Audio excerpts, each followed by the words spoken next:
The government of Karnataka has placed Pawan Nejur, IPS Superintendent of Police, Bellary District, under suspension with immediate effect pending inquiry. The suspension was ordered through Government Order dated 2nd January 2026, issued by the Department of Personnel and Administrative Reforms DPAR Bengaluru. The decision follows reports submitted by the Director General and Inspector General of Police and a recommendation from the Deputy Inspector General of Police, Bellary Range, Bellary. The reports pertain to a clash that erupted during the unveiling program of the statue of Valmiki Maharishi at SP Circle, Bellary, resulting in untoward incidents including stone pelting.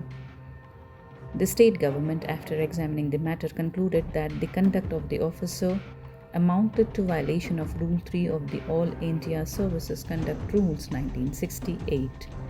The suspension has been ordered under Rule of the All India Services Discipline and Appeal Rules 1969.